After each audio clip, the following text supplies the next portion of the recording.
Coming up, Ipswich City Council hits a roadblock trying to upgrade Champions Way at Willowbank, council urge to bring about more shared use of existing community facilities, and a report on council's workplace culture and whistleblower provisions praised by councillors. It's Thursday, October 15, 2020, and I'm Alan Roebuck. Welcome to Ipswich Today, which acknowledges the traditional custodians of the land on which it is produced and pays respects to elders past, present and emerging.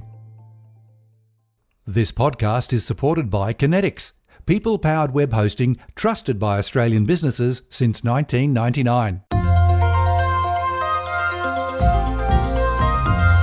October's Governance and Transparency Committee meeting considered a report about improvements to Champions Way Willowbank, pending agreement from the leaseholder of Queensland Raceway, Motorsport Queensland Limited. Relations between the leaseholder and Ipswich City Council are not what you would call rosy, especially since the ill-fated Ipswich Motorsport Precinct council-owned company. But agreement and consent from the lessee for council to acquire a couple of parcels of its own land appears at an impasse. The relatively small parcels of land are needed to allow for improvements and widening of Champions Way, to improve access to another block of land, a previously approved industrial estate behind Queensland Raceway. Council's Corporate Services Manager, Sonia Cooper, gave an overview to the committee and explained the current situation. What this report concerns is seeking an acquisition and resumption of part of leasehold land located at 133 Champions Way, Willowbank. The part of the land is required to be taken for a road widening on the corner of Champions Way, and that's set out in Attachment 1 to the report as part of a previously approved development application over Lot 25. So Council is the owner of the land, however it has been leased to Motorsport Queensland Limited until the 15th of July 2027, plus a 30-year option thereafter. As the report sets out, there has been meetings by council officers with representatives of Motorsport Queensland over recent months, if not the past 18 months or so, and to date Motorsport Queensland Limited have not agreed to provide consent to the taking of part of the leasehold interest in the land on part of Lot 11. This is an issue and this report is necessary as during the process of approving the developer application, the consent of the lessee was not obtained as it should have been at the time. Council approval was provided without obtaining the consent of the lessee.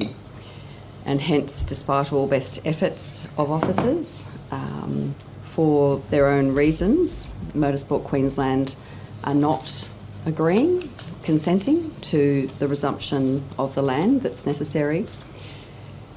In layperson's terms, in order to allow vehicles, particularly trucks, to reach the industrial estate that is intended to be developed by the developer. The developer has waited for quite some years now for this approval to proceed. So after canvassing all available options that officers could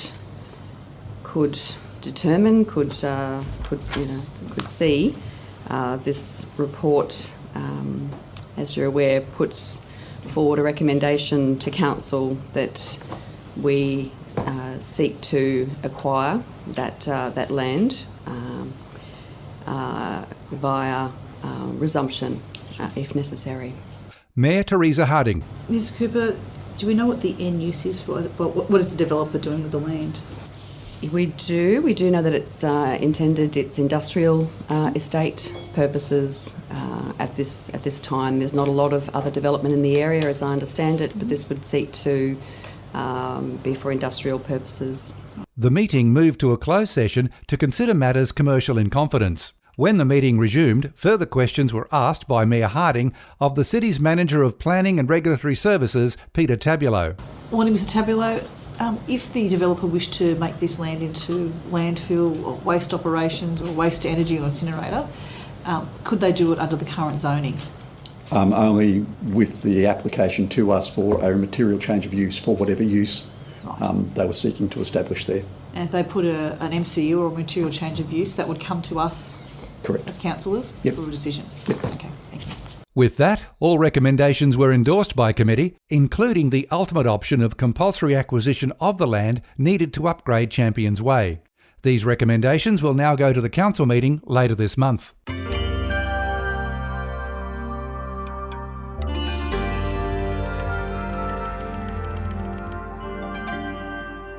Another item on the agenda concerned the renewal of a lease of a council property in Carolee by Playgroup Queensland Limited.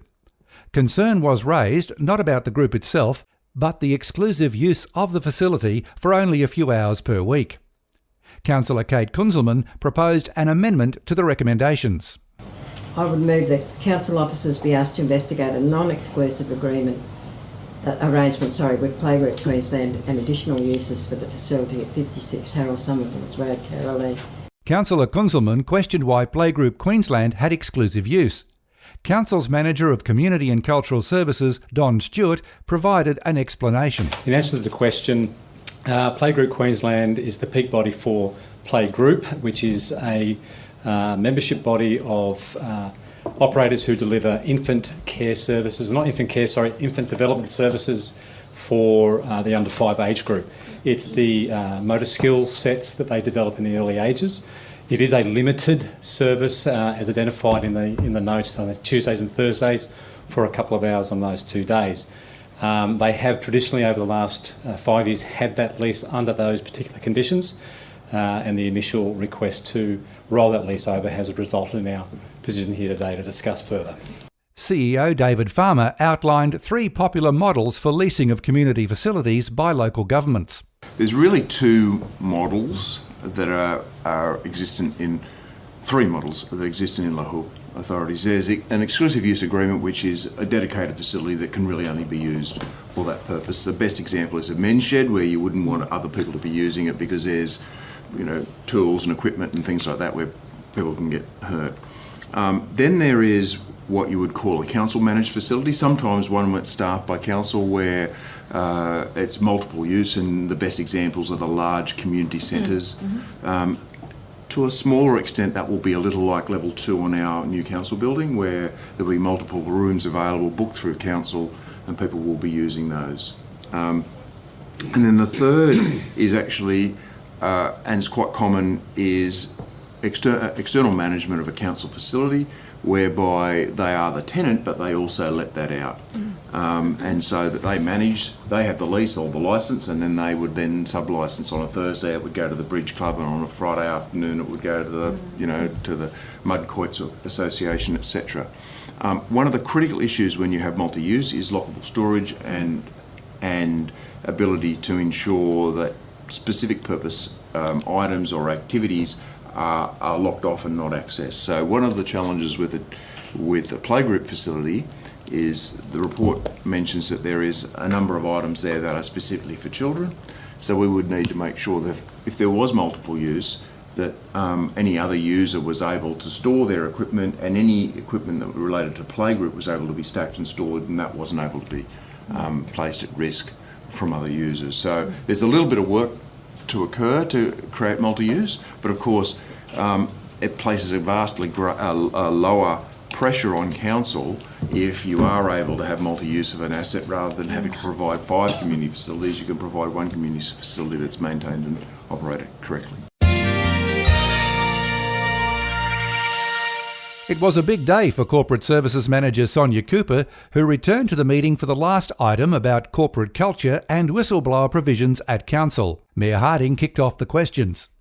And in particular, I think the 7 are great. I was going to ask you about 2 of them, which is number 3, develop capable and accountable leadership, and 5, develop capable and responsive workforce. May I ask how you're going with number 3? In relation to developing our leadership, we, as the report mentions, we set out as an early action this year to develop up a leadership charter that aligns to Council's values and sets out in a single-page document the behaviours and actions that we expect of leaders at all levels of the organisation. ELT members signed up physically and in every extent to that leadership charter, and that was published, and we are using that as a key tool in communicating with our leaders the behaviours we expect of them, in addition to the code of conduct, which is a foundation piece. There's always more work we can do, and it takes much time to embed things like charters into the fabric of the behaviour of our leaders. So it's certainly a work in progress. That was one piece. We have developed up as the People and Culture Strategic Plan requires, we've developed a leadership capability framework that was considered recently by ELT. We're looking at good practice across public sector organisations and broadly, and we're now in the process of seeking to develop up a series of modules. Internally, we've got good educational designers and staff in our OD team, so we'll be looking to be as efficient as we can be, as cost effective, but as quality we can be in terms of developing up and delivering leadership modules for leaders across the organisation. Deputy Mayor Marnie Doyle. Through the Chair, I'd just like to make a comment. I requested this report and the results of the pulse survey be brought to this committee. This is an area that I'm very passionate about, and I know we as a group, also feel that it's very important that the good work that's been undertaken thus far to transform the organisation from pre-administration days continues. There was enormous amount of alleged bullying going on within council, both by allegedly by councillors and council officers. My time here, I've had a number of council officers share stories with me, very, very sad stories, and stories that have angered me quite deeply. Stories around bullying, cultural insensitivities by former councillors. It's just appalling. So I praise the work that's been done so far, and very supportive that it continues in the right direction, and I'll certainly be shining a light where possible along the way to ensure it continues.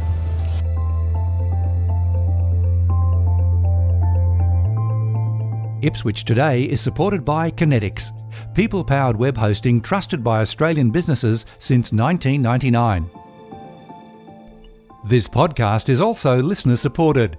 If you like what you hear, please make a once-only gift or regular donation to help keep it online. Just go to ipswichtoday.com.au and click the donate button at the bottom of the page. You can subscribe for free and share this podcast from your favourite app, including iHeartRadio, or play Ipswich Today from your smart speaker. Music is supplied by Purple Planet Music. This is Alan Roebuck. Thanks for listening.